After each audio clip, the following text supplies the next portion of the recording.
y viendo las cosas increíbles de la palabra de Dios. En el año 1517, seguimos con la historia. Ustedes no lo sabían, pero se matricularon para un curso de historia.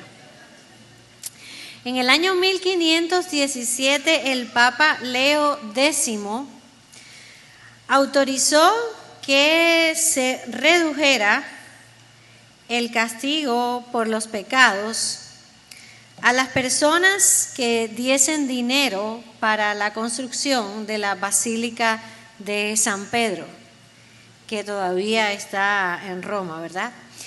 Ese pago por ese perdón de pecados es lo que conocemos como las indulgencias. Y aquello le resultó muy escandaloso a un monje agustino que llevaba por nombre Martín Lutero. Y era un monje que vivía en la ciudad de Wittenberg, en Alemania, y la lucha interior de Martín Lutero era que él quería alcanzar una perfección que veía que se le escapaba y se le escapaba. Y se sentía frustrado, ¿verdad?, con sus propios esfuerzos de tratar de alcanzar la reconciliación con Dios. Todo esto está pasando a lo largo de este año y entonces el 31 de octubre de 1517, Lutero, en respuesta a todo este asunto de las indulgencias, clavó sus famosas 95 tesis en la puerta de la iglesia del castillo de Wittenberg. Las tesis de Lutero estaban en latín, porque en realidad Lutero no estaba buscando provocar una revuelta en el pueblo donde él vivía. Lo que él estaba buscando con la publicación de las famosas 95 tesis era producir un debate académico. Lutero era profesor de teología, fue lo que hizo toda su vida, y él quería tener este debate con las autoridades de su iglesia, ¿verdad? Y el argumento principal de las tesis de Lutero era que el arrepentimiento y por tanto el perdón tiene que ver con la actitud interior de la persona y no con un acto externo. No se podía pagar por algo así. Y aunque la realidad es que en este momento, en el momento en que él clava las 95 tesis en la puerta de Wittenberg, él no estaba actuando como un reformador todavía. En este momento solamente Lutero estaba mostrando su inconformidad con lo que estaba sucediendo y lo que él quería era ver que su iglesia fuera diferente. Pero lo que sí pasó es que los eventos tuvieron una trascendencia mayor que la que quizás él hubiera imaginado.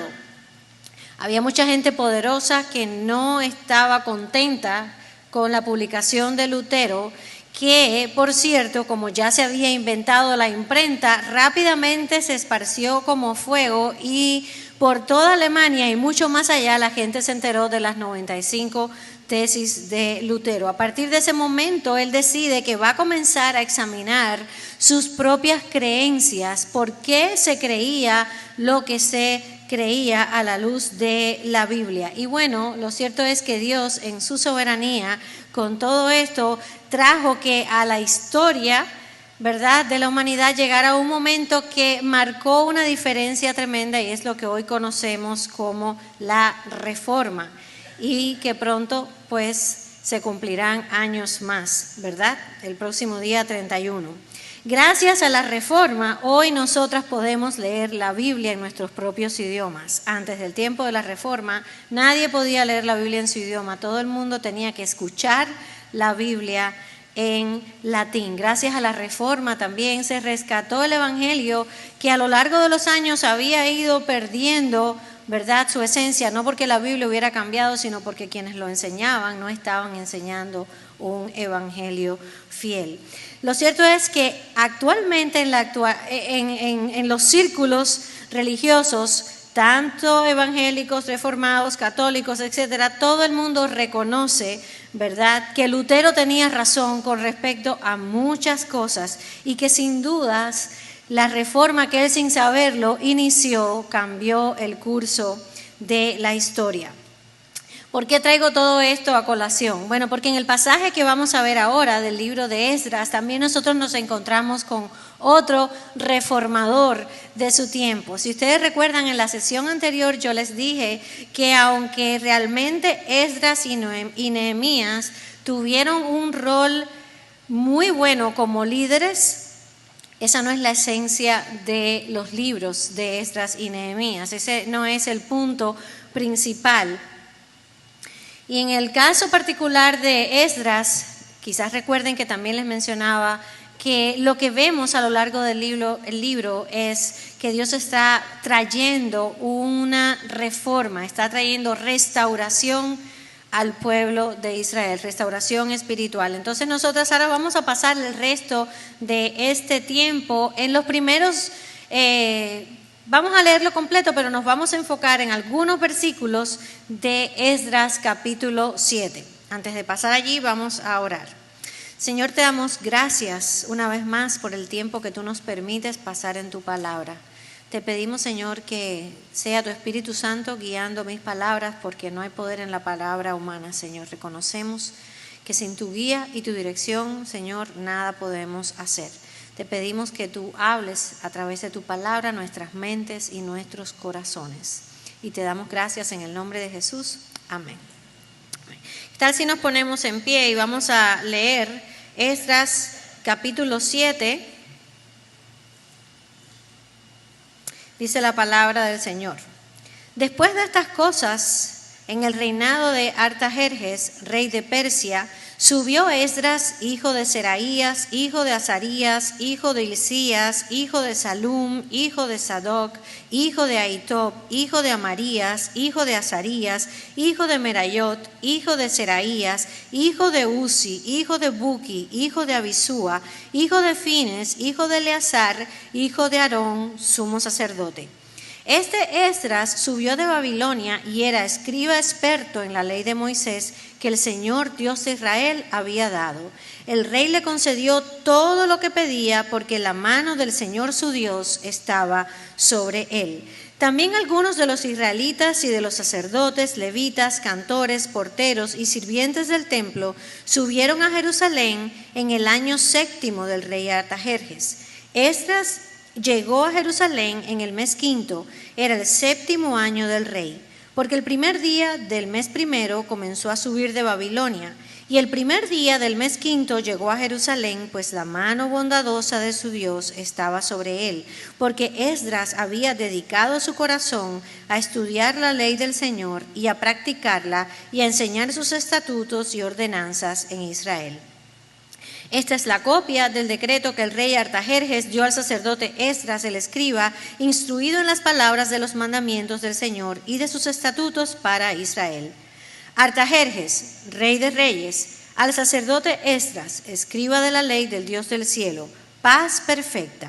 Y ahora yo he proclamado un decreto de que cualquiera del pueblo de Israel, de sus sacerdotes y de los levitas en mi reino que esté dispuesto a ir a Jerusalén, puede ir contigo, por cuanto eres enviado por el rey y sus 7 consejeros para investigar acerca de Judá y de Jerusalén conforme a la ley de tu Dios que está en tu mano, y para llevar la plata y el oro que el rey y sus consejeros han ofrendado voluntariamente al Dios de Israel, cuya morada está en Jerusalén. También lleva toda la plata y el oro que hayes en toda la provincia de Babilonia, con la ofrenda voluntaria que el pueblo y los sacerdotes hayan ofrecido voluntariamente para la casa de su Dios que está en Jerusalén. Con este dinero diligentemente comprarás novillos, carneros y corderos, con sus ofrendas de cereal y sus libaciones correspondientes, y los ofrecerás sobre el altar de la casa del Dios de ustedes que está en Jerusalén. Y lo que a ti y a tus hermanos les parezca bien hacer con la plata y el oro que quede, háganlo conforme a la voluntad de su Dios. También los utensilios que te son entregados para el servicio de la casa de tu Dios, entrégalos todos delante del Dios de Jerusalén. Lo demás que se necesite para la casa de tu Dios, para lo cual tengas ocasión de proveer, provéelo del tesoro real. Yo, el rey Artajerjes, proclamo un decreto a todos los tesoreros que están en las provincias más allá del río, que todo lo que les pide el sacerdote Esdras, escriba de la ley del Dios del cielo, sea hecho puntualmente. Hasta 3.4 toneladas de plata, 100 coros, 22,000 litros de trigo, 100 batos, 2,200 litros de vino, 100 batos de aceite y sal sin medida. Todo cuanto ordene el Dios del cielo sea hecho con esmero para la casa del Dios del cielo, no sea que venga la ira contra el reino del rey y sus hijos. También les hacemos saber que no se permite cobrar tributo, impuesto o peaje a ninguno de los sacerdotes, levitas, cantores, porteros, sirvientes o ministros de esta casa de Dios. Y tú, Esdras, conforme a la sabiduría que posees de tu Dios, nombra magistrados y jueces para juzgar a todo el pueblo que está en la provincia más allá del río, a todos los que conocen las leyes de tu Dios, y a cualquiera que las ignores, se las enseñarás. Todo aquel que no cumpla la ley de tu Dios y la ley del rey, que la justicia se le aplique severamente, sea para muerte o destierro o confiscación de bienes o encarcelamiento. Bendito sea el Señor, Dios de nuestros padres, que ha puesto esto en el corazón del rey, para embellecer la casa del Señor que está en Jerusalén, y que me ha extendido misericordia delante del rey y de sus consejeros, y delante de todos los príncipes poderosos del rey. Así fui fortalecido, según estaba la mano del Señor mi Dios sobre mí, y reuní a los jefes de Israel para que subieran conmigo. Palabra del Señor, pueden sentarse. Gracias. Bueno, si ustedes recuerdan, ¿verdad? En el capítulo número 1, el rey era otro. ¿Quién era el rey? A ver si alguien se acuerda en el capítulo número 1. ¿Quién era? Ciro, ¿verdad? Pero ahora nos encontramos que nos están mencionando a otro rey. Y los primeros 10 versículos de este capítulo 7 nos hablan de Esdras y su misión. Esdras y su misión, los primeros 10 capítulos. Y dice que los exiliados por fin terminaron la reconstrucción del templo. ¿Sabe? Habían pasado 57 años. 57 años, terminaron el templo, lo dedican y entonces nos encontramos con este nuevo rey, ¿verdad? Y nos encontramos también por primera vez con la persona cuyo nombre lleva este libro, Esdras. Y por cierto que el nombre de Esdras quiere decir el Señor ha ayudado. Y yo a veces me pregunto, ¿qué cosa en la providencia de Dios el nombre que los padres le ponían a sus hijos sin saber, ¿verdad? Y qué adecuado el nombre que tuvo Esdras, el Señor ha ayudado. Y se nos dice que Esdras sube de Babilonia, donde todavía vivían la mayor parte del grupo del exilio, porque acuérdense, ¿quiénes fueron los que regresaron con Zorobabel al principio que hablamos? Solamente un grupito, ¿verdad? Aquellos a quienes Dios movió su corazón. Pero todavía quedaba un grupo grande viviendo en Babilonia y en ese grupo está Esdras. Así que obviamente él no regresó con la primera parte. Puede haber varias razones. Una de ellas, Esdras no había nacido, pero no sabemos qué edad tiene, así que a lo mejor no había nacido. A lo mejor era un niño pequeño o simplemente estaba en otra etapa de la vida e igual decidió que no iba a regresar. No lo sabemos porque no se nos dice. El punto es que esto está pasando 57 años después. Y cuando empezamos, el autor del libro nos presenta algo que por lo general nosotras nos saltamos cada vez que lo encontramos en la Biblia. ¿Qué cosa es? ¿Qué son? Las genealogías, esas listas de nombres que a veces uno dice, pero ¿y qué hace esto en la Biblia? ¿A quién le interesa, Señor, toda esta cantidad de nombres? Ahora, ¿creemos que toda palabra es inspirada por Dios? ¿Sí o no? ¿Que toda palabra es útil para instruir, para redarguir, ¿verdad? Para corregir, para enseñar en justicia? Si esos nombres están en la Biblia, entonces algún propósito Dios tiene con ellos, ¿verdad? No están ahí simplemente por valor literario o algo así. ¿Sabe cuál es la importancia en este caso? ¿Por qué están todos esos nombres? Primero, para que supiéramos que era este Esdras y no otro, porque ningún nombre era exclusivo, Pudiera haber mucha gente que se llamara Esdras. Así que la primera intención es que sepamos, se trata de este Esdras en particular. ¿Y quién es este Esdras? Ahí viene la lista. ¿Cuál es el último nombre de la lista? Aarón. ¿Qué quiere decir eso? Que Esdras es de la tribu, ¿verdad? ¿De quiénes? De los sacerdotes. Así que al tener toda esta lista, ya sabemos que Esdras tiene prerrogativa como sacerdote, puede ejercer función sacerdotal porque a esta tribu él pertenecía. Pero el narrador nos dice otra cosa más interesante acerca de este hombre. Dice que él era un escriba experto en la ley de Moisés. Escribe experto en la ley de Moisés. Y esa palabra experto en el hebreo, la idea que transmite es alguien que capta rápido lo que está leyendo. Alguien que lo comprende muy bien. Esa es la idea de un escriba experto. Alguien que de verdad sabía, ¿verdad?, lo que estaba leyendo. Y si seguimos avanzando en el pasaje, por lo que leemos al final de esos primeros versículos, podemos inferir, aunque no se dice, pero nos damos cuenta por la manera en que el autor lo narra, que Esdras le pidió al rey ir a Jerusalén. Que él le pidió permiso al rey para ir a Jerusalén y que el rey se lo concede, ¿verdad? Y uno pudiera decir, qué buena gente este Artajerjes también. Pero ahí aparece una frase que se repite continuamente en el libro de Esdras. De hecho, aparece 6 veces en el libro de Esdras y una vez en el libro de Nehemías. Y la frase es esta: porque la mano de Dios estaba sobre él. Si, mis hermanos, usted se lee el libro de Esdras completo, va a ver, lo puede marcar, y cuando usted vea que una frase, una palabra se repite varias veces en un texto bíblico, hay algo con eso.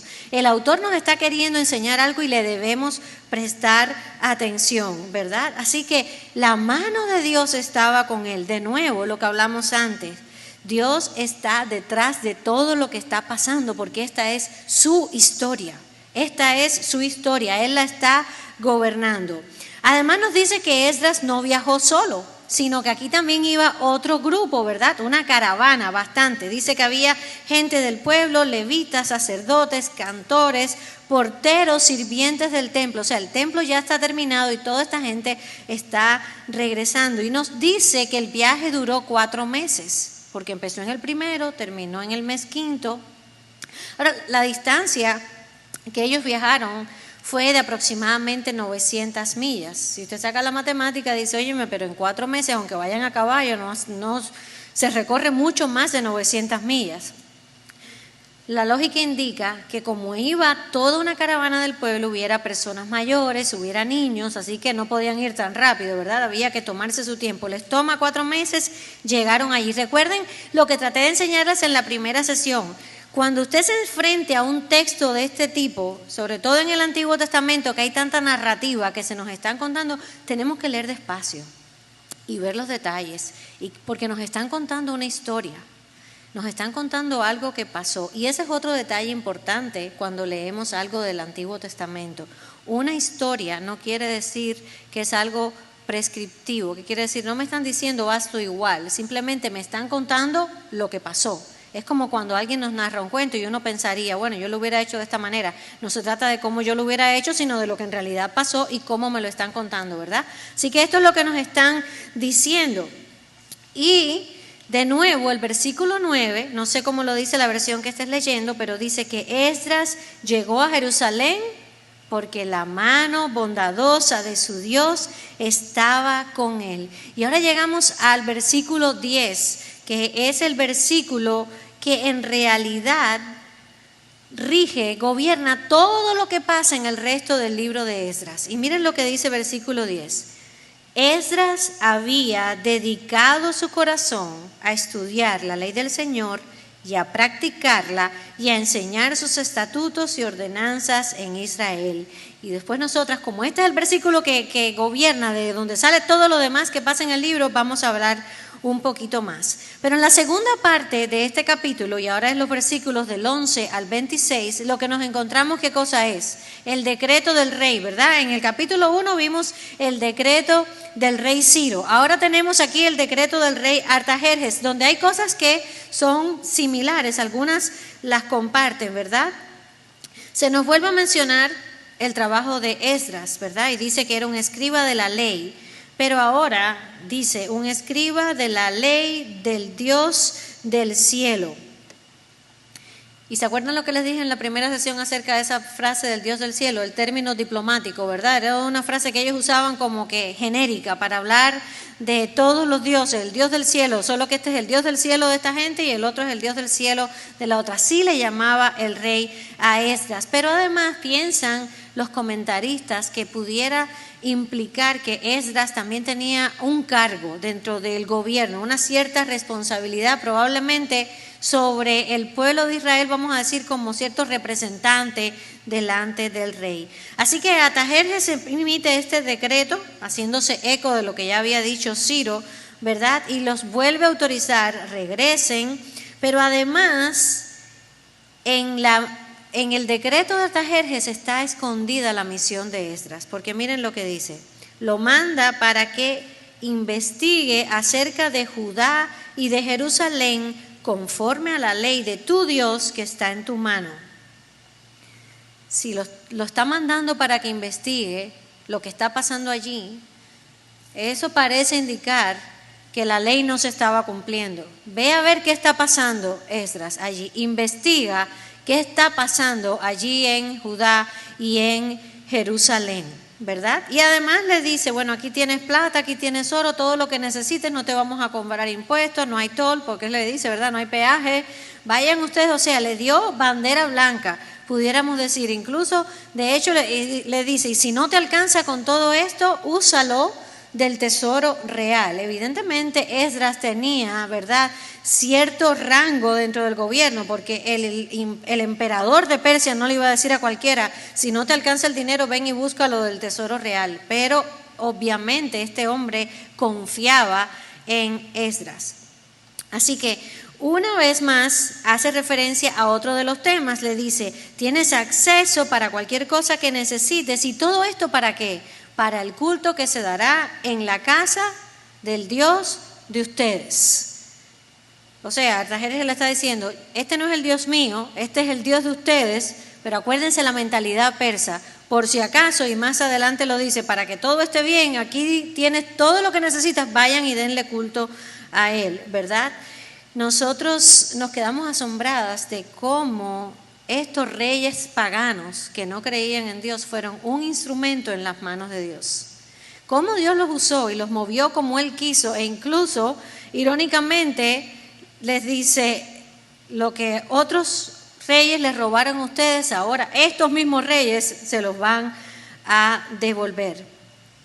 Y da decretos para los otros gobernadores, mientras esta caravana vaya pasando, que nadie se meta con ellos, que al contrario, denles todo lo que necesiten, déjenlos que lleguen a Jerusalén, ¿verdad? Y ahí es donde aparece esa expresión.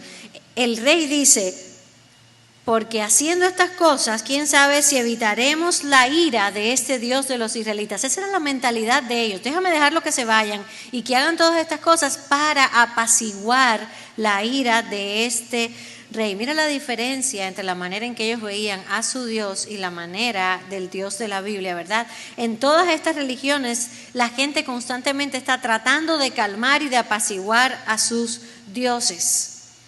Pero el Dios de la Biblia es completamente al revés. Claro, este rey no lo había entendido. Y además le dice, y cuando llegues allí tienes el derecho de nombrar jueces, magistrados, es decir, establece el gobierno, enséñale la ley. Y ahí hay algo interesante, les dices, le enseñas tu ley y de paso haz cumplir las leyes de nosotros. Parece que de alguna manera había llegado a oídos del emperador que en Jerusalén y Judá había un tremendo desorden. Todo el mundo estaba haciendo lo que quería, viviendo como les parecía, sin cumplir las leyes, porque les dice al que ya las conoce, que las estén cumpliendo, a los que no las conozcan, se las enseñas, ¿verdad? Y hace esta distinción.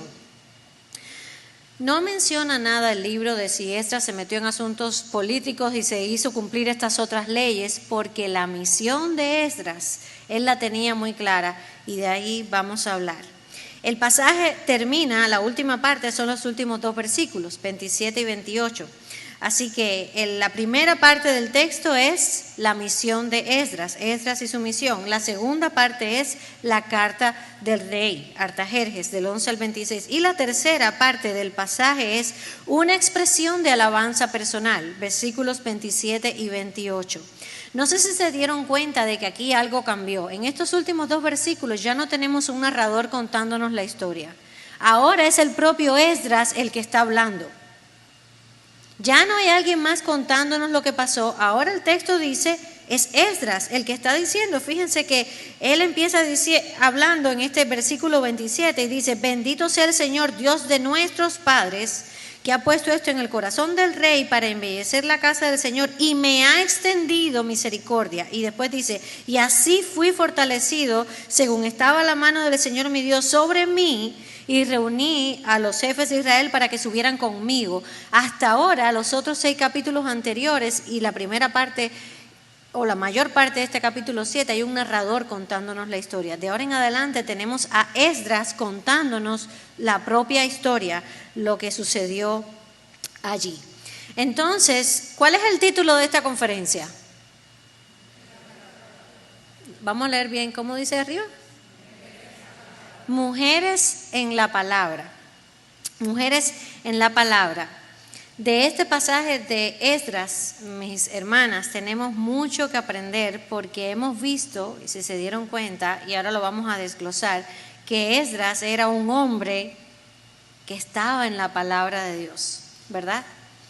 Un experto en la ley. Esdras fue un reformador para su tiempo. Y si pudiéramos leer hoy el resto del libro de Esdras, el capítulo 8, 9 y 10, veríamos en qué consiste esta reforma que él llevó a este pueblo, que ya llevaban más de 50 años viviendo allí, habían reconstruido el templo, pero al parecer no habían entendido muy bien las cosas. Así que mujeres que queremos estar en la palabra, que necesitamos, por decirlo de alguna manera, vivir en una reforma espiritual constante, y ese era uno de los lemas de los reformadores, que la reforma es algo constante, que constantemente estamos reformando. ¿Qué quiere decir? Que constantemente yo estoy mirando lo que yo creo y usando el espejo de la palabra de Dios para ver si lo que yo creo de verdad se ajusta a la palabra de Dios. Entonces, si nosotras queremos eso, ¿verdad? Ser mujeres que estemos en la palabra, esta es la primera cosa y este es el primer punto. Miren que si después hay un sorteo, a lo mejor se los van a preguntar. Yo no sé, nadie me dijo nada. Pero esta es la primera cosa. Todo comienza con una decisión. Todo comienza con una decisión. ¿Cómo dice la primera parte del versículo 10? Dice, Esdras había dedicado su corazón, ¿verdad? Esdras había dedicado su corazón. Y cuando un escritor hebreo del Antiguo Testamento usa la palabra corazón, la idea es, Esdras había dedicado todo su ser, su vida, todas sus energías. Eso es lo que transmite la idea corazón, ¿verdad? Es más, que para nosotros corazón es mucho emoción, pero para los autores hebreos usar la palabra corazón era todo, el todo de una persona, emociones, decisiones, acciones, el todo. Esdras había dedicado todo su ser, ¿verdad? Si yo digo que me he dedicado a algo, quiere decir entonces que no es una cuestión casual o esporádica, ¿verdad? No fue que fue por inspiración. Yo tengo una amiga que ella dice que ella cocina por inspiración. Cuando se siente inspirada, cocina y el resto del tiempo come cualquier cosa. Eso no era el caso de Esdras. Él no estudiaba ni había dedicado parece que aquí hay unas cuantas inspiradas así también. Tranquilas, que no hay ningún problema. Si su familia está feliz así, hermana, usted sigue inspirada y cocine cuando se sienta inspirada. Ahora, si la familia no está bien, ya convérselo con su esposo si es que está casada, y a lo mejor hay que hacer ajustes a esa inspiración. Bueno, regresando. No era algo casual, no era esporádico, era intencional. Él había dedicado su corazón, esa era la decisión, ¿verdad? El estudio de la palabra de Dios, de la ley de Dios, era prioridad en la vida de Esdras. ¿Y sabe qué? En un mundo, porque ¿dónde estaba viviendo Esdras cuando se nos empieza a hablar de él? En Babilonia. En una sociedad pagana, donde no tenían templo para ir a adorar, donde todo lo que se practicaba era completamente opuesto a lo que él creía. Y aún en medio de eso dice que él había dedicado su corazón a estudiar la palabra de Dios. Él estaba en Persia, donde el gobierno y todo el mundo tenía su propia religión, creían en muchos dioses y no obstante, Esdras adoraba y estudiaba la palabra del verdadero Dios del cielo. Escuche esto. Lifeway Research, que es una rama de la editorial Lifeway que se dedica a hacer investigaciones, en el 2019, y ya han pasado 3 años, hicieron un estudio donde los resultados fueron estos. El 32% de los cristianos protestantes lee su Biblia todos los días. Solo el 32% lee su Biblia todos los días. El 12% dijo que rara o nunca leen la Biblia. 32%, 12%. El 32%, hermano, imagínense, 32%, mucho menos de la mitad, dijo no leer la Biblia nunca.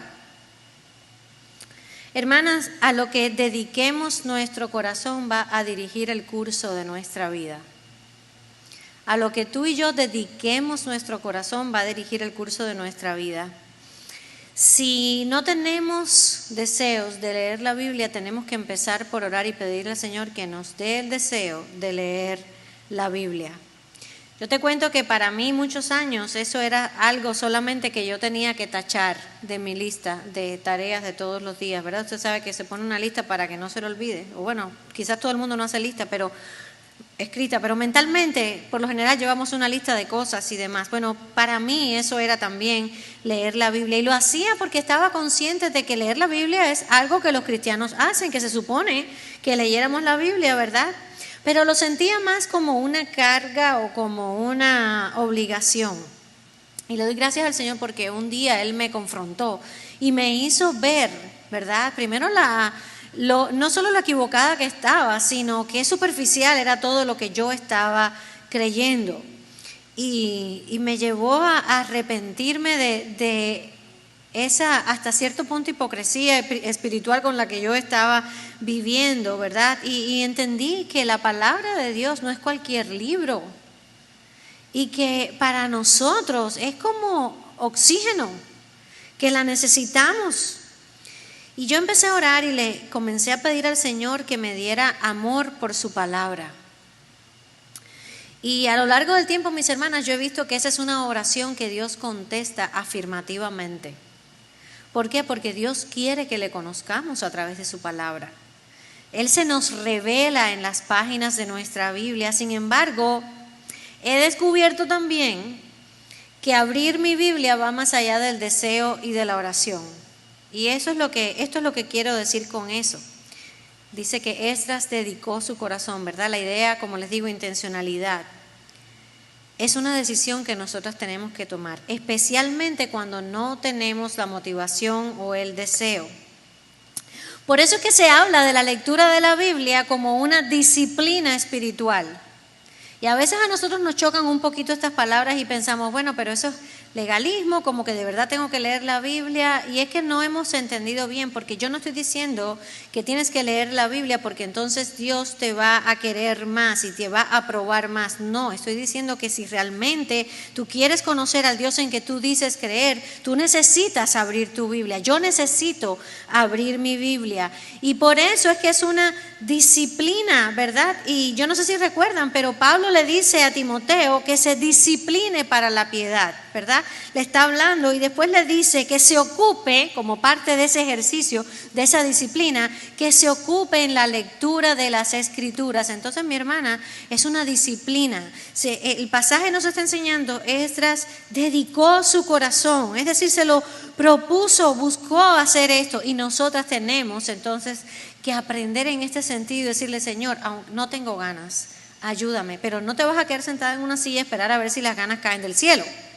Porque te tengo una noticia, es muy difícil que caigan así como que tienes que en ese momento abrir la Biblia y empezar a leer. Es como el que dice, yo quiero hacer dieta, pero se sienta delante del cake. Ahí, olvídate que al rato se va a comer un pedazo. A nosotros es diferente, la tengo delante, tengo que abrirla y tengo que empezar a leerla. Tengo que empezar a leerla. Eso es una disciplina y yo he tenido que aprender esa disciplina, ¿verdad? De adentrarme en la palabra de Dios. Y de verdad que el Salmo 19 es uno de los salmos que habla de las cosas que caracterizan a la palabra de Dios. No estoy hablando del 119, que es los efectos, ¿verdad? De cuando estoy, sino el 19, David habla de la belleza, de la grandeza, de todo lo que hay en la palabra de Dios que hace sabio al sencillo, ¿verdad? Que ilumina nuestros ojos, tantas cosas, y termina diciendo que es más dulce que la miel. Y de verdad que lo es, mis hermanas. Cuando nosotros empezamos a de verdad sumergirnos en la palabra de Dios. Esdras dedicó su corazón a la palabra y nos recuerda a alguien más. Con esto que estamos leyendo nos está apuntando a alguien más. ¿Sabes quién más dedicó su corazón a la palabra de Dios? Cristo Jesús hecho hombre. ¿Te acuerdas de Jesús en el desierto? Cuando Satanás vino a tentarle, ¿cómo le contestó? Escrito está. Cada vez que Satanás le tiraba una, él le contestaba, escrito está, escrito está, escrito está. El Dios hombre estaba lleno de la palabra de Dios. ¿Usted cree que Cristo no pudiera haber hecho ahí un milagro tipo la mejor película de ciencia ficción que se imagine, y haber hecho polvo al diablo y haber hecho que le cayera encima un monte y qué sé yo, tantas cosas? Se defendió con la palabra de Dios. Nosotras muchas veces yo creo que no hemos entendido el valor que tiene que seamos mujeres en la palabra. Mujeres en la palabra. El Cristo hecho hombre, pero que también era Dios, no se defendió con señales milagrosas. Usó la palabra como espada y como escudo. Pero ¿sabe por qué pudo responder con ella de esa manera? Porque esa palabra primero estaba en su mente y en su corazón. ¿Cómo vamos a responder nosotros si la palabra primero no está? Eso es como tener un almacén vacío. ¿Con qué te vas a defender? ¿Con qué municiones? Si no está allí en tu mente, ¿verdad? Así que la pregunta que debemos hacernos entonces es, ¿a qué estamos dedicando nuestro corazón? ¿Verdad? Porque hay tantas cosas que claman por nuestra atención. Y no me malentiendas, esto no quiere decir que tú te vas a levantar mañana y lo único que vas a hacer en las 24 horas y el lunes y el martes y el miércoles es estar estudiando la Biblia, y cuando tu esposo te venga a decir, mira que los niños, no me interrumpas que estoy estudiando la Biblia, pero mira que no, que estoy estudiando la Biblia y la semana que viene y el otro mes, y tú solamente ahí, ¿verdad? Porque eso no es real, mis hermanas. Esa es una expectativa completamente irrealista. Pero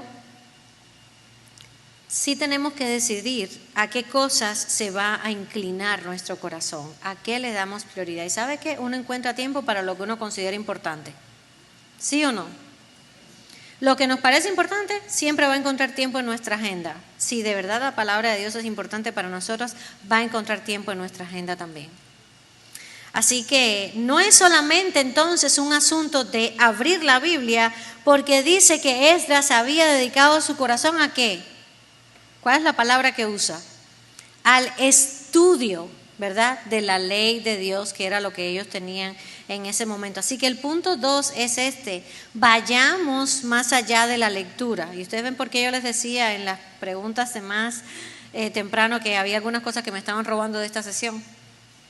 Vayamos más allá de la lectura, porque el texto dice, Esdras había dedicado su corazón a estudiar la ley del Señor. ¿Sabe? Me dediqué yo también a hacer una encuesta entonces, un día en mis redes sociales. Ya la he hecho 2 veces, como con 5 años de diferencia, y los resultados han sido muy similares. Ahora, la mayor parte de las mujeres que siguen mis redes sociales se identifican a sí mismos como cristianas, así que están familiarizadas, al menos en un grado, con la Biblia. Mi pregunta fue sencilla: ¿has leído alguna vez la Biblia completa? ¿Sí o no? Esa era la pregunta de la encuesta. El 56% en Facebook y el 64% en Instagram dijeron que nunca habían leído la Biblia completa. Más de la mitad en los dos grupos, ¿verdad? Encuestados.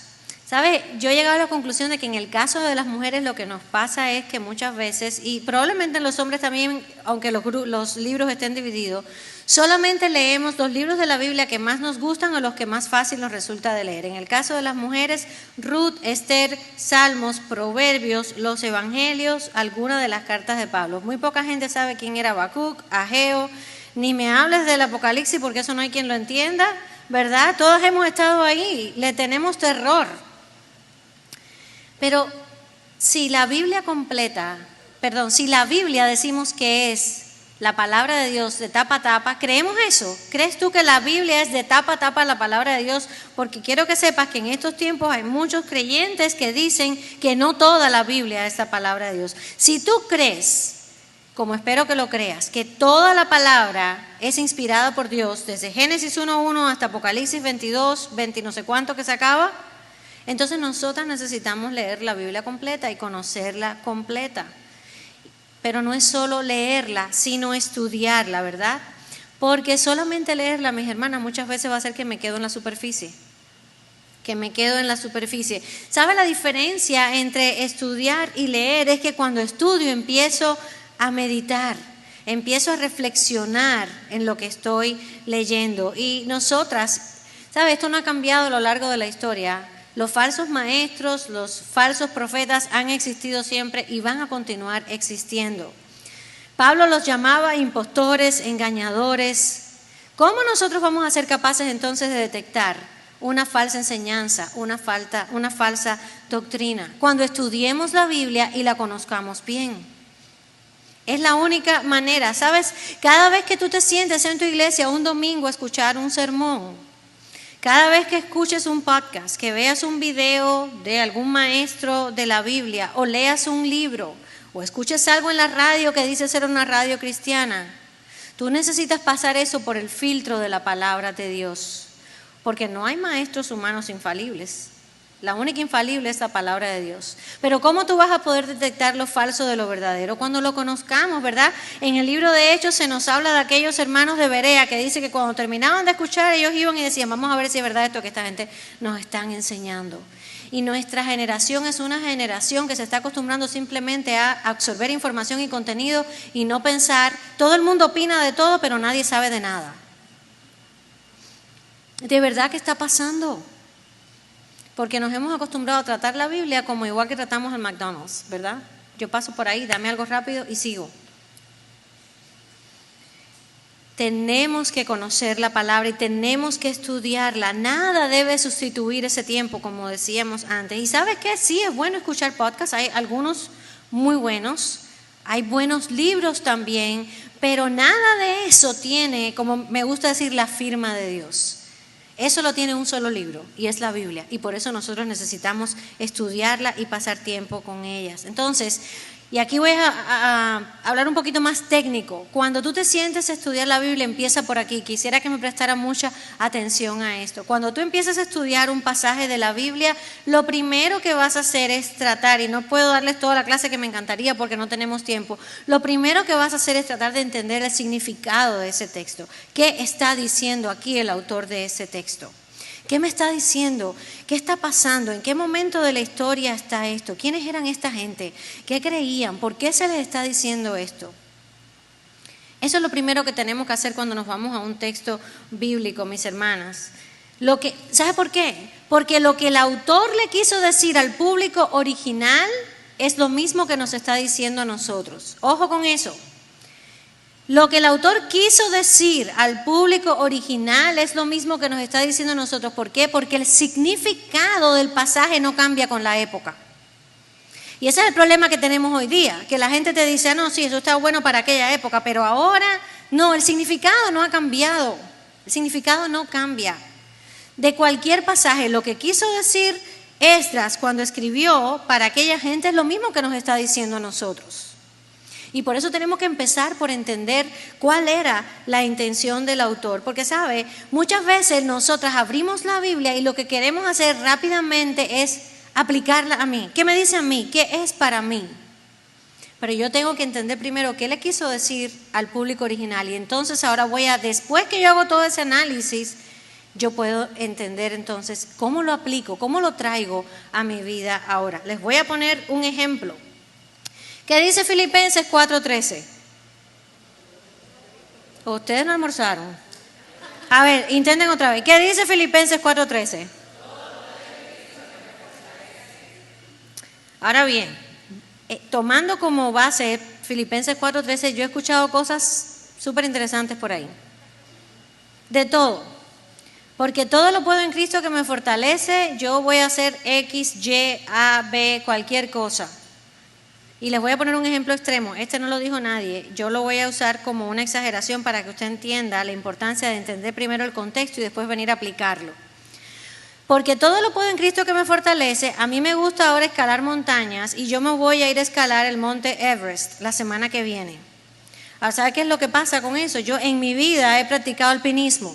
¿Sabe lo que me va a pasar cuando yo vaya por nada más que un pedacito de la montaña esa? Yo me voy a cansar, probablemente me voy a caer porque no investigué que necesitaba zapatos especiales, pero lo peor de todo eso va a ser que cuando vaya por la mitad, por lo más probable es que me dé un problema respiratorio o un infarto cardíaco. ¿Por qué? Porque no he entrenado, porque no llevo el equipo necesario y no he aprendido que allá arriba no hay oxígeno suficiente para nosotros.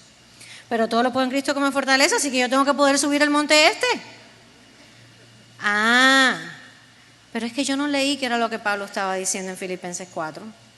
Lo que Pablo está hablando en Filipenses 4 es de las condiciones en las que él estaba viviendo. Y lo que le está escribiendo a la gente que iba a recibir esa carta, a los hermanos de Filipos, era, ¿sabe qué? Yo he aprendido a contentarme, versículo anterior, cualquiera que sea mi situación. He aprendido a vivir en abundancia, he aprendido a vivir en escasez. Y ahí viene. Todo lo puedo en Cristo que me fortalece. ¿Cuál era la idea de Pablo? Ya sea que Dios me ponga en esta circunstancia o en esta otra, yo sé que el Señor me va a dar la fortaleza suficiente para vivirla. Pero eso es muy distinto a la idea loca de irme a escalar el monte Everest solo porque todo lo puedo en Cristo que me fortalece. ¿Me entiende, mi hermana? Yo aprendí esto hace muchos años, no sé dónde ni quién lo dijo y tal vez usted lo ha escuchado, pero un texto sin contexto es un pretexto. Nosotros no podemos sacar los pasajes de contexto. Ser alguien que estudia la Biblia tiene que empezar por eso. Yo tengo que entender qué está diciendo este pasaje. Por eso es que ahora es tan fácil que la gente diga tantas cosas por ahí. Porque agarro un texto con pinzas y hago que ese texto diga lo que yo quiero que diga. Por eso es la importancia de que nosotras seamos estudiantes de la palabra. No simplemente alguien que se lo leyó, cerró y dijo, Señor, ya cumplí contigo, chao, nos vemos mañana por la mañana a esta misma hora y ahora me voy a hacer mi día. No, estudiar la palabra. Y claro, ya hablamos que todos los días tal vez no vas a poder pasar una hora. Pero mira, ¿sabes qué? Aunque te pases el año entero leyéndote el libro de Filipenses, no importa, pero léelo bien. Léelo bien. Y puse Filipenses por poner un ejemplo. Cualquiera, sácale el jugo. Aprende, dile, Señor, muéstrame, enséñame. Si te quedas trabada, busca ayuda.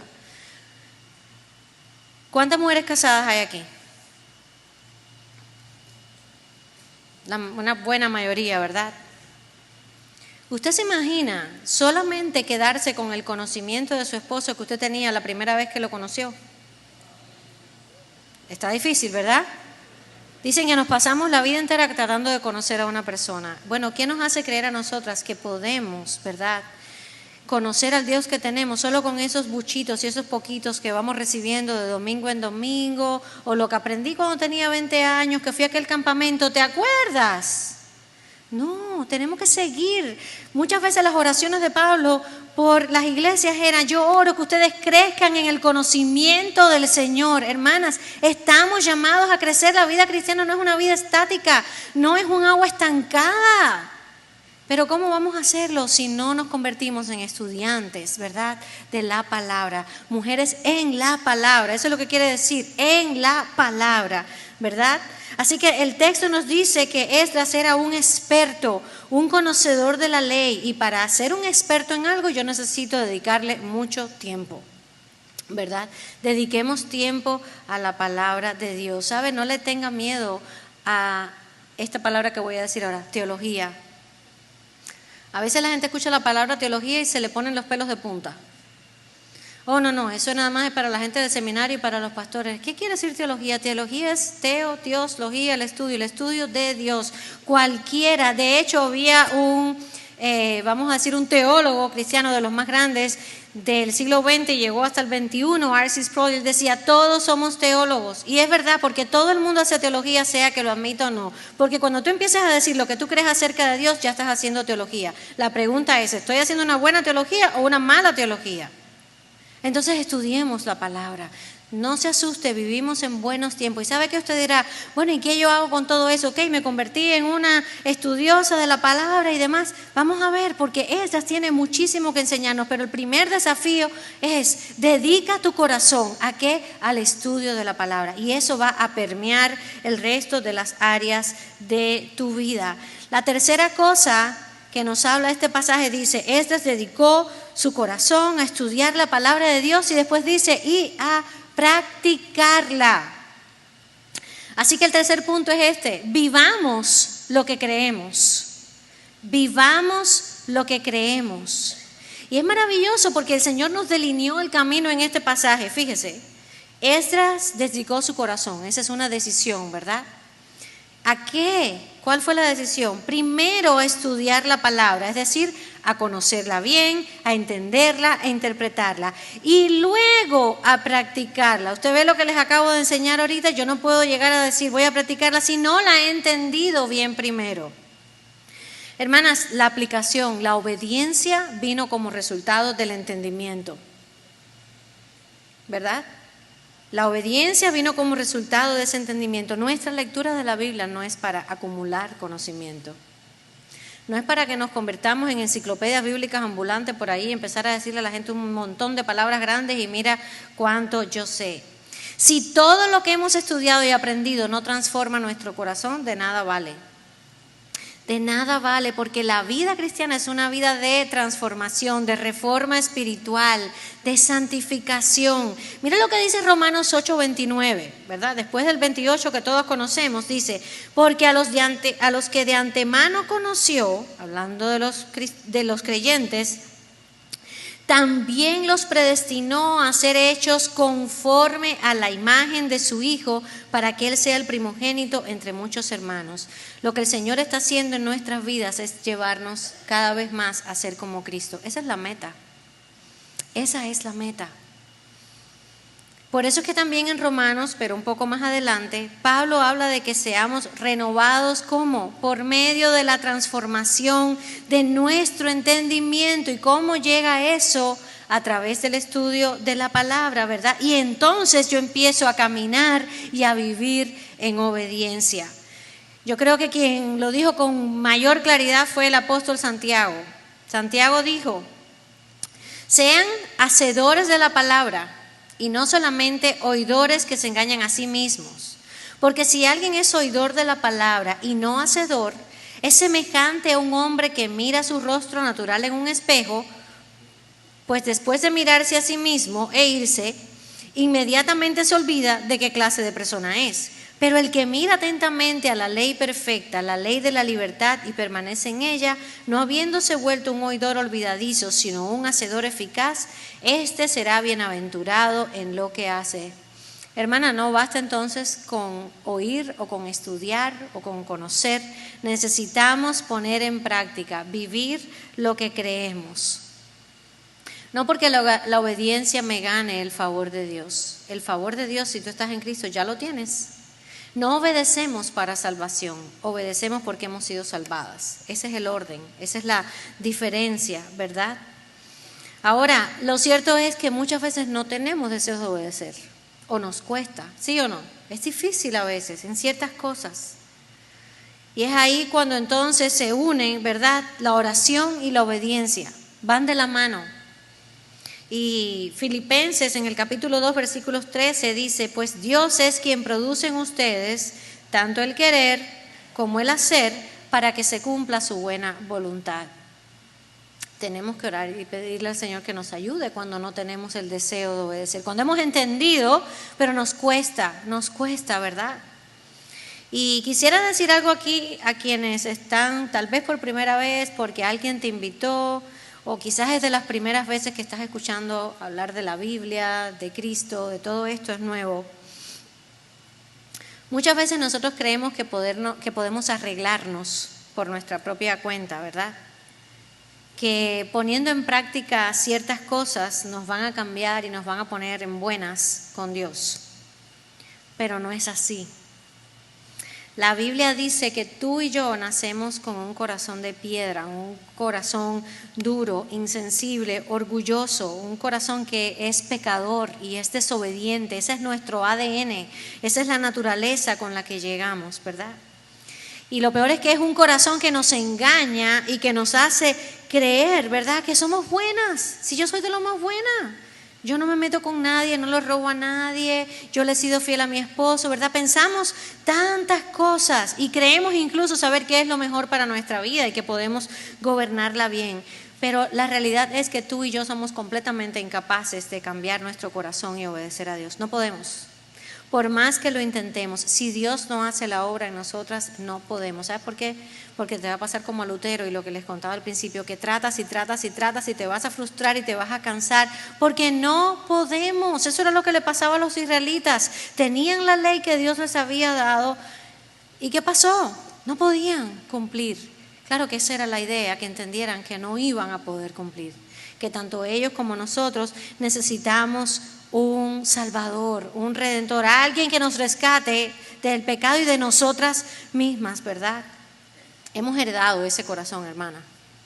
Nacemos con ese corazón. Solo Dios nos puede transformar. Solo Él puede traer a vida el corazón muerto con el que tú y yo nacemos, porque sabes, aunque esté latiendo, la palabra de Dios dice que está muerto.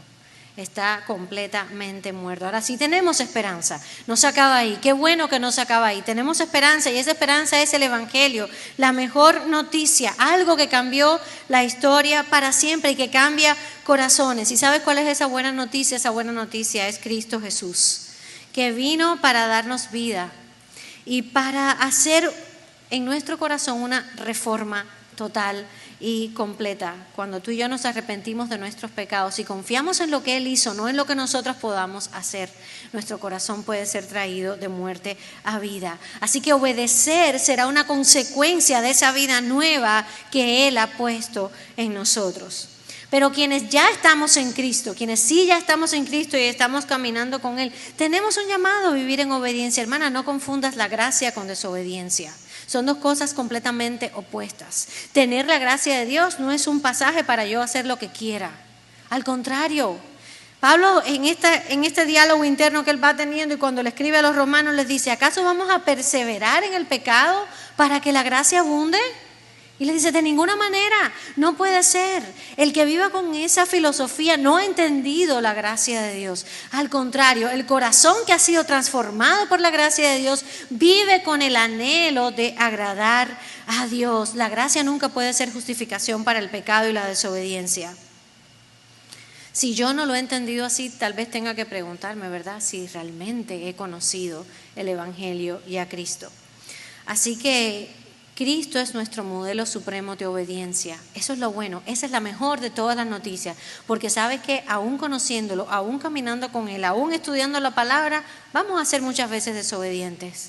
Pero qué bueno que Cristo obedeció de manera perfecta. Y que mientras estemos de este lado de la eternidad y el Señor esté trabajando en nosotros para llevarnos a ser más como Cristo, las veces en que no la seamos, Él no nos está mirando a nosotros, Él está mirando la obediencia perfecta de Cristo y en base a eso está nuestro perdón. Así que dice que Esdras dedicó su corazón a estudiar la palabra, a practicarla, es decir, a obedecerla, y dice algo más, y es lo último, ¿qué dice? Se dedicó a enseñarla. Entonces nuestro último punto, mis hermanas, es que estamos llamadas a ser discípulos. Estamos llamadas a ser discípulos. Al comienzo yo les decía que él era un reformador, Esdras. ¿Y por qué lo digo? Bueno, porque su misión al ir a Jerusalén era restaurar el caos en el que estaban viviendo. A enseñar la ley de Dios a los que allí vivían. Dice, enseñar sus estatutos y ordenanzas en Israel. Si tú y yo leyéramos hoy todo el libro, y yo les exhorto, ¿qué tal si al terminar esta conferencia por esta próxima semana usted dice, ¿sabes qué? Voy a leerme el libro completo de Esdras, voy a conocer de verdad esta historia. Pero si lo leyéramos completo verías que cuando él llega a Jerusalén se encuentra a un pueblo que estaba viviendo en completa desobediencia de los mandatos de Dios. Se habían mezclado, se habían casado con pueblos paganos, aquello era un desastre total. ¿Sabes qué? Lo que había provocado el exilio de Israel, que fue la infidelidad del pueblo y el mezclarse con otras creencias que Dios les había dicho completamente, ustedes son un pueblo apartado y separado, lo que los llevó al exilio, ahora que están de vuelta en Jerusalén, está pasando de nuevo, está ocurriendo otra vez. Y Esdras viene con la misión de enseñarles la ley y restaurarles, ¿verdad? Así que fíjense, ellos tenían un templo donde adorar, porque ahora ya habían reconstruido el templo, pero no estaban caminando conforme a la palabra de Dios. Y Esdras va con esa misión clara. Y ¿sabes qué? La misión no ha cambiado. La misión sigue siendo la misma. Todos estamos llamados a ser discípulos, porque la famosa gran comisión de Mateo 28 no es exclusiva, ¿verdad? Es para todos. Ahora, ¿qué quiere decir eso particularmente para ti y para mí como mujeres? ¿Qué quiere decir eso? Bueno, eso quiere decir en primer lugar que si estamos en casa y tenemos hijos, ahí está nuestro primer campo misionero. Ese es el primer campo misionero que tú y yo tenemos, nuestros hijos, ¿verdad? Porque obviamente nuestro esposo es la cabeza de la familia, él es el que lidera, el que va trazando el camino.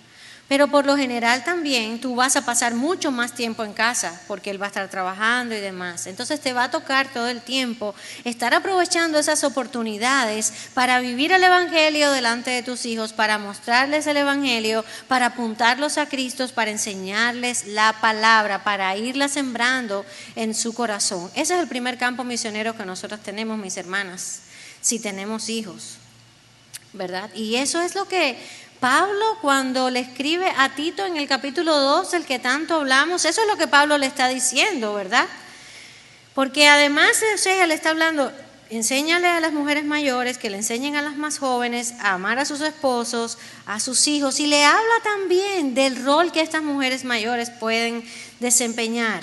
Porque les dice, ¿verdad?, que las mayores, y algunos dicen incluso que el griego de la frase pudiera ser las más adultas, las de más experiencia, que enseñen a las más jóvenes, las que vienen detrás.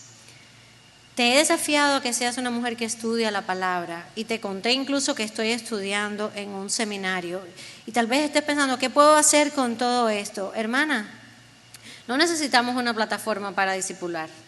Ese es uno de los errores de nuestra generación. Creemos que solamente si tengo una plataforma. No necesitamos una plataforma.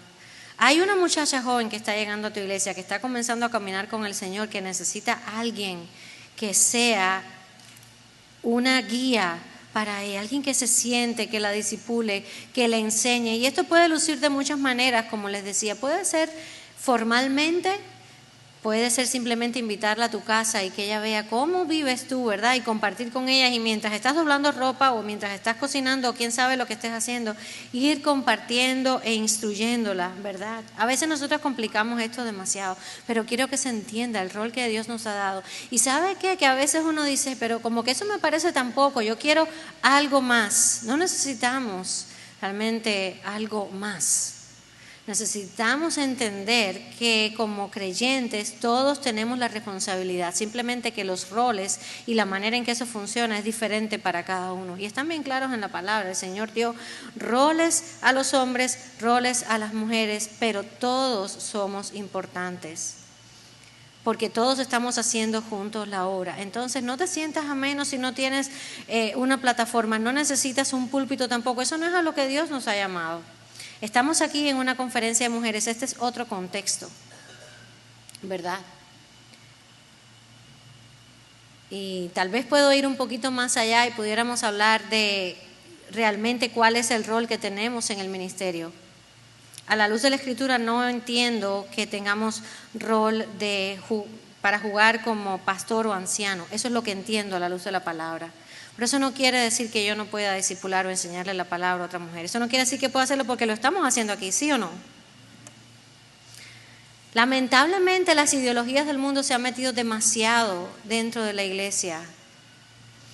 No te dejes engañar. Si tienes tremendo valor para Dios porque llevas su imagen, Él te creó y formas parte de su pueblo. Pero Dios, que es sabio, repartió roles porque sabe que de esa manera es como funciona bien. Y si te pones a pensar en la Trinidad, que es algo perfecto, los tres son uno, todos son igual de divinos, pero tienen roles diferentes. ¿Sí o no? Y no he visto al Espíritu peleado con el Hijo, ni al Hijo peleado con el Padre, ni a uno luchando con el otro porque yo quiero hacer lo que tú haces y no me dejas. No sé si está claro, pero es algo en lo que necesitamos meditar y pensar también que el mundo nos está tratando de arrastrar en su ideología y arrastrar en sus propias luchas y arrastrar en sus mentiras, cuando nosotros tenemos tan clara la palabra de Dios. Léelo allí, está clarísimo en Timoteo, en Tito. ¿Quiénes van a hacer una cosa? ¿Quiénes van a hacer otra? Hermana, hay suficientes mujeres en la iglesia. ¿Sabe usted que nosotros somos más siempre en las congregaciones?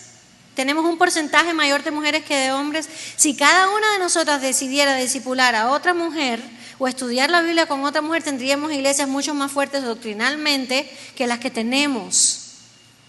Entonces hay muchísimo para hacer y muchísimo para trabajar. Esdras decidió, voy a regresar allí, voy a dejar mi comodidad aquí de Babilonia, me voy a Jerusalén a enseñarle a esta gente. Nosotros estamos en nuestros propios Babilonias viviendo, ¿saben? Porque los mundos en que estamos viviendo son bastante babilónicos. Tenemos bastante que hacer. No perdamos que no se nos vaya el tiempo. Piensa, pídele al Señor, si tal vez eres una mujer mayor, ya no tienes niños pequeños, no tienes nada, Señor, ayúdame a ver en qué muchacha joven de la iglesia.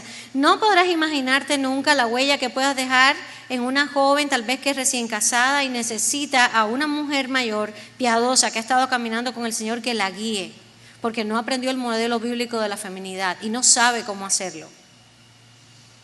Tal vez nosotros nunca podamos ver esos resultados, ¿verdad? Hasta la eternidad, y quién sabe si los veremos o no. Pero hablemos cumplido con lo que el Señor nos mandó. Todos tenemos la responsabilidad de hacer discípulos. Yo doy gracias porque hubo mujeres que invirtieron en mi propia vida. Y parte de hoy lo que puedo hacer y ser es porque decidieron invertirse en alguien. ¿Sabe? El discipulado no es fácil, es en realidad difícil muchas veces.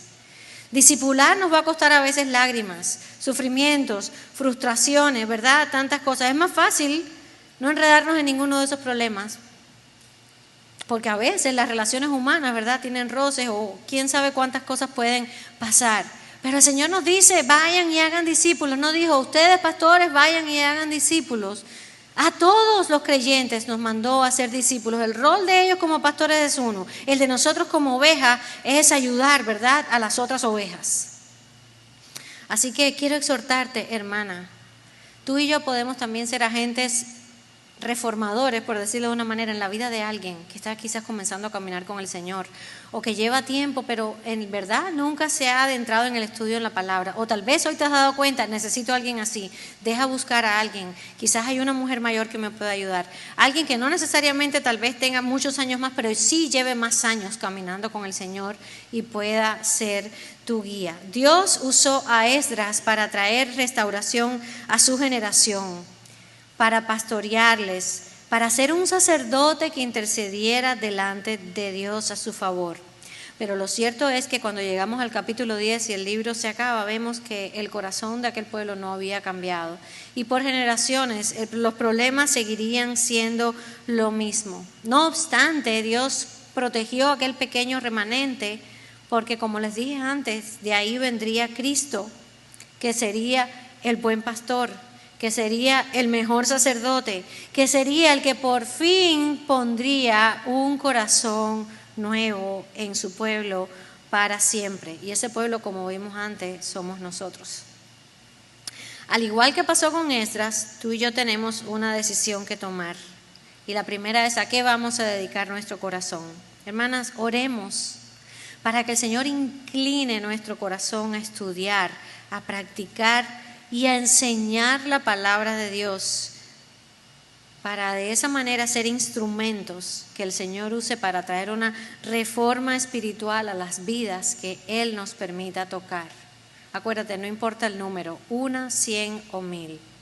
Cuando marcamos la diferencia, dejar que el Señor nos use en la vida de una persona, ya habremos cumplido, ¿verdad?, con nuestra misión. Y si son más, pues bien, y si son menos, menos. Pero la decisión hay que tomarla. ¿A qué vas a inclinar tu corazón? El reto es ese, que lo inclinemos a estudiar la palabra, a practicarla, obedecerla y a enseñarla a otras. Que el Señor les bendiga. Vamos a orar. Padre, te damos muchas gracias por este tiempo, por tu palabra, Señor, por lo que nos has enseñado.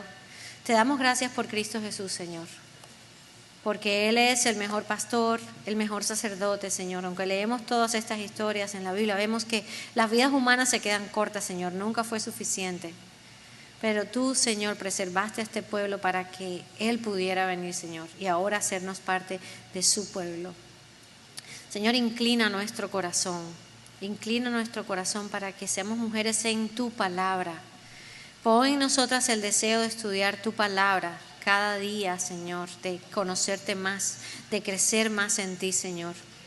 Te pedimos, Padre, que no solamente lo hagamos para adquirir conocimiento, sino para compartir ese conocimiento, para enseñar a otras, Señor. Hay tanto por hacer, Señor. Te pedimos que nos ayudes, ya sea en el hogar donde nos has puesto, con nuestros hijos, Señor, con una amiga, con una hermana de la iglesia, Señor, que entendamos que necesitamos hablar a otros, Señor, para que conozcan de Cristo Jesús, Señor, y tomarnos el tiempo de caminar con otras, Señor, para que también crezcan en ti.